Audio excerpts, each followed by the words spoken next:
In this day and age of anime and manga, you have to be aware of the hidden gems that might be overshadowed by some of the bigger names. You sometimes have to step out your genre comfort zones and dive into different aspects of anime, and one of them has to be the sports category. I'm here to let you know that you've been sleeping on a giant, literally. Yo guys, it's your boy Jay on Chain. Welcome to my channel. If you haven't been there before, make sure you hit the bell notification, subscribe to your boy, like this to help the algorithm. I'm trying to get like the big dog. Show your boy some love, alright? So today we'll be talking about the anime Haikyuu and why it holds weight in the anime world. Because like I said earlier, you lot have been sleeping and I'm here to wake you up to some greatness. I was once like some of you lot, stuck on the shonen category, maybe seinen, and not really branching out and realizing that anime can be great without including any fights or violence. And you can say I was very basic at the time, but Haikyuu is something different. It's far from basic. Haikyuu is something that's emotional greatness, you know. It has depth and conveying messages that you can actually apply and adopt into your real life and embody the message and apply it to yourself within reality, which I feel like is crazy. The messages constantly displayed throughout the anime or manga constantly gave me goosebumps, so that lets you know how powerful the messages were to really like raise my skin, I'll say. So let's talk about the plot, and I'm going to briefly talk about it, not enough to spoil it for any one of you lot, right? So we got Hinata. This is our main character, a short middle school student, gained a sudden love for volleyball after watching a national championship match on TV. Determined to become like the championship star player, a short boy named the Small Giant, Hinata joined the school's volleyball team to follow in the dreams of his idol. Unexpected to him, the school's team actually didn't have any members, let alone a place to practice, but that didn't stop him from trying to find members and gathering them up so he could play volleyball and, you know, follow his dream. So with his gathered team, he was able to compete in a competition, you know, only to be paired up with one of the top schools in the district and their star player Tobio Kageyama, nicknamed the King of the Court. After suffering defeat at the hands of the other team, our main man Hinata vows to improve and become the best. Now Hinata is starting high school and joining the same team as his idol, the Little Giant, right? Determined to wipe the floor with Kageyama. Well, that's what he thought. Upon arrival, he discovers that Kageyama is actually on the same team, but they can't progress unless they work as one. And that's where our story begins. And I feel like the most powerful and compelling part of this anime is its characters. The characters envelop and grasp you within their emotion, conviction, and undying will to the sport. By no means within the anime are the characters perfect. They each have their flaws like we all do within real life. So there's relatability from a realistic standpoint. One of our main characters within a story, Hinata, isn't what you call the ideal candidate to be playing volleyball, as he's very short in height, so it's more difficult for him. But what's beautiful about his character is that although he wasn't blessed with height, he doesn't let it stop him.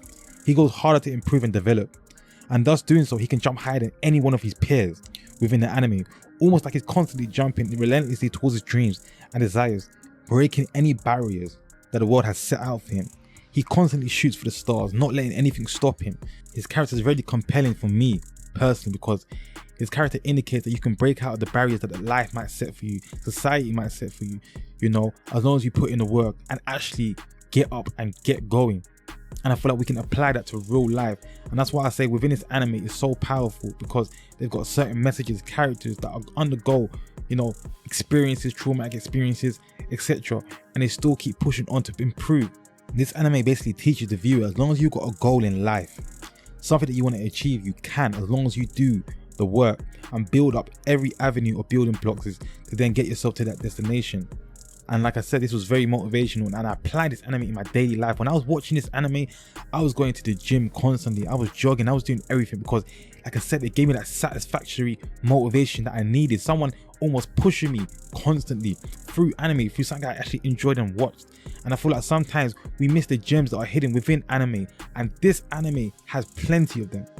To further my point on the impactful and powerful characters, we have the rivalry and chemistry between our two main characters, Hinata and Tobio, who somewhat have that Naruto and Sasuke relationship. To give you a vague comparison, on one spectrum you have Hinata, the character that is underachieving, always trying to fight against the handicap that life has given to him. And on the other hand, you have the character Kageyama, who although works hard, he is very blessed and he was almost made for the sport of volleyball. But he also has his handicap, and that's his mental approach to sport and to people in general. So both of them are gifted and cursed in different departments, but together they iron out each other's flaws. And the more you get through the story within this anime, you understand the characters more. You know, you understand the development, you see their development, you see their progress, you gain inside depth of each character. And these two are just some of the characters. We got a whole team, right?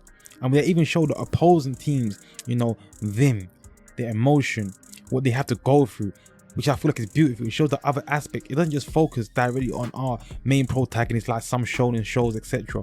No, yeah, they dive into the depths and the minds of each character within the team, even on the opposing team, to really give you, yeah, that insight on what it feels like to be on a volleyball court, what it feels like, I don't know, to go through strife and struggle within life, and how each character have their own handicaps, setbacks, rules that they must abide by to improve and, you know, gain some clarity within life.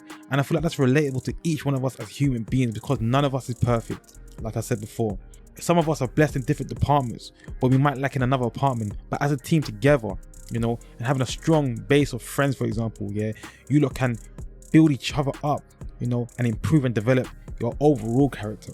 Let's talk about the artwork. Now, the artwork in this anime may seem a bit simplistic at first, right?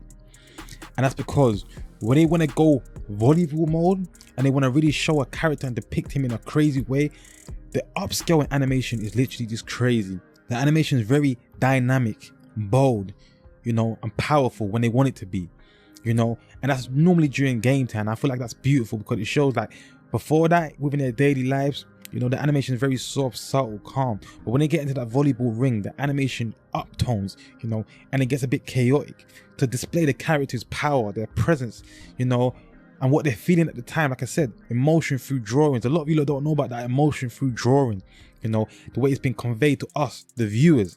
For example, when our main character Hinata does jump, you would definitely know about it. And like I said, the animation captures that perfectly, the essence of it. But overall, the drawings are quite simplistic, although beautiful, you know, just to keep that, I would say, that realism within the anime. And I feel like that's great. So if you want an anime to get you out of your comfort zone, which has a compelling set of characters that grasp you with their words alone, a dynamic and diverse set of characters to the point where your favorite character might be a side character. If you want an anime that will capture the emotions and essence and convey a deep sense of motivation within you, then this is the anime for you to stop sleeping on. You know, do me a favor today, yeah, watch this anime. Go on Crunchyroll or wherever you watch your anime and start this anime today, and I guarantee you, yeah, you will love it. You're gonna come back to this video and you're gonna leave a comment. Yeah, always come back to this video and leave a comment. If you already watched this, then you'll go. But if not, definitely dive into this anime. It's not what you feel like, it's not what you think, yeah, it's what you know. Yeah, and I know that this is anime greatness at its pinnacle. But guys, this is your boy Jay Unchained. I hope you enjoyed this video. I try not to give too much away. I want to dive more into how this anime has made me feel rather than what the anime is about. So I hope you're happy with the direction I took this video in. If you did, make sure you subscribe, leave a like, please. Like I said, it helps the algorithm, the YouTube algorithm, because they be hating sometimes. Leave a comment, hit the bell notification, and definitely show your boy some love. All right, peace.